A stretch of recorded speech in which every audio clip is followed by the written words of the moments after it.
Muy buenas noches y muchas gracias por esta invitación. A la orden. A usted. Bueno, hemos podido escuchar el día de hoy al presidente Vizcarra. Mañana se va a reunir en Consejo de Ministros y queremos nosotros conocer, pues, según su impresión, cuál sería ese balance de estos 100 días de estado de emergencia y cuarentena. ¿Han funcionado o no han funcionado? Porque la gente se A está ver, quejando, además de que no tiene nada de plata en el bolsillo. a ver usted. Podemos definirlo con una frase. A 100 días sucedió Waterloo. Y eso le pasó ni más ni menos que a un personaje insigne de la historia como fue Napoleón Bonaparte. Guardando las enormes distancias, los 100 días vizcarristas son pues de veras, ni siquiera hay lo heroico que tuvo la derrota napoleónica en los campos de Waterloo. En concreto, quiero manifestar de que no tenemos ni soluciones en el campo de salud.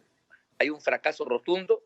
Todas las cifras, expectativas del gobierno en esta materia han sido desplomadas por la realidad, pero no solamente eso, sino que se ha abierto un enorme boquerón al futuro nacional, cuál es la crisis económica y social que se ha producido, frente a la cual las medidas gubernamentales no atan ni desatan. Se está haciendo una apertura totalmente desordenada que va a provocar sin lugar a duda, nuevas complicaciones, va a extender el contagio y la pandemia, pero la economía no se va a reactivar del todo. Sobre todo para los sectores populares, para la pequeña y microempresa, donde no hay la debida atención, el debido cuidado, ni políticas positivas para estos sectores. En consecuencia, estamos sentados en un barril de pólvora y estos 100 días no solamente son negativos, no solamente constituyen un Waterloo, como lo dije al comienzo, sino pueden ser el preámbulo de una crisis sin precedente por la tosudez, improvisión y negligencia de quienes hoy día conducen la nave gubernamental. Creo que esto es una de las consecuencias que hay que decirla con claridad y dejar de lado el triunfalismo ridículo de quien ni siquiera puede responder ante las cifras objetivas y que para el mundo, que nos mira de otra manera, el Perú se ha convertido en un centro primero, de la pandemia. Estamos ya en la élite mundial de los países más contagiados, a pesar de la poca población que tiene nuestra patria en relación a otros países, y por otro lado, es el país que tiene la peor performance en materia económica. Las medidas que aquí se han dictado, la cuarentena brutal que paralizó, destruyó el aparato productivo y los sistemas de comercio, no tienen parangón en otras partes del mundo. En otros lugares, recordemos que las medidas en materia sanitaria no llevaron a que se paralizara en su integridad el aparato productivo. Aquí en el Perú, las recetas que le dieron al señor Vizcarra recomendaban una ruptura total y bueno, tenemos eso, una quiebre profunda en el sistema productivo y comercial Ujú. y por eso estamos retornando a épocas en que la pobreza se ha incrementado como no pensábamos que íbamos a retroceder tanto. Ahora, doctor Delgado, con lo que usted nos está dando a conocer por su punto de vista, esta estrategia, entre comillas, ha fracasado. Ahora, pero ¿cuál es el fondo? ¿Han hecho fracasar al presidente Martín Vizcarra la gente que lo acompaña, la gente que está alrededor? Estamos hablando desde el primer ministro hasta la gente, entre comillas, científica que lo rodea, especialistas, como por ejemplo lo rodeó en su momento Farid Matuk o por ahí de repente el mismo ministro de Salud. ¿Se ha equivocado en darle la confianza a la gente que lo rodea?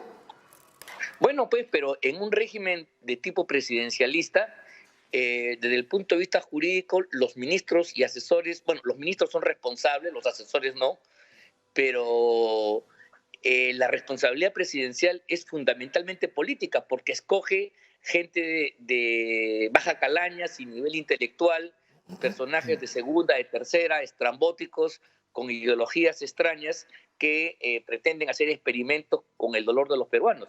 Uh-huh.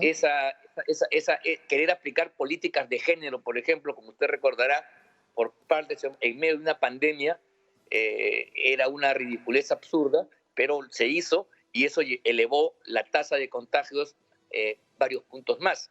Y el señor recién ha sido despedido en la medida que se ha establecido su vinculación con Hugo Blanco y con otros sectores. Pero en fin, ese es un poco el tipo de gobierno a que nos tiene acostumbrado Vizcarra, marcado por la arbitrariedad, lo estrambótico, y en lugar de ello, el señor Vizcarra ha tenido la gran oportunidad, vea usted, de hacer un gobierno de unidad nacional, una convocatoria a un gabinete de ancha base, con la gente de fuste, de trayectoria, que tuviera el consenso de todos y que inclusive ha podido plantear una tregua política. El señor Vizcarra en alguna medida había resultado vencedor de sus tropelías que terminaron con el cierre del Congreso. No tenía por qué haber llevado el experimento de confrontación de la etapa anterior a la pandemia a enfrentar este virus gigantesco que asola a las capitales de los países más grandes del orbe. Ahora, esta insanía tiene las consecuencias que estamos señalando, ¿no? Ahora, doctor Delgado, para ir cerrando ya la llamada y agradecerle de antemano su predisposición para conversar con UCI Noticias a esta hora, ¿qué entonces debería de hacer el próximo presidente en el año 2021? Porque el panorama que nos va a dejar el actual presidente Vizcarra, pues por lo que usted ha descrito, es totalmente desolador. Bueno, sí, pues hay que reconstruir el país textualmente, reconstruir el país. Primero porque la política de salud ha fracasado,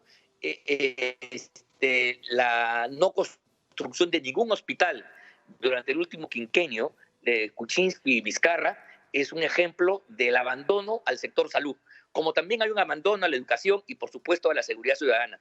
Pero lo más grave de eso es que para combatir, dizque la pandemia, dieron medidas que han destruido la economía, diciendo que había que preferir la salud y que la economía es un asunto de los ricos, de los poderosos, sin entender de que eso podrá ser pues para algunas personas que, caramba, que con suerte la pandemia implica perder un negocio, una oportunidad o una fábrica, pero para la gran mayoría de peruanos, los pobres, ese 70% de personas vinculados de alguna manera a la informalidad, el no tener un ingreso, el perder un empleo, es simplemente la diferencia entre la vida y la muerte.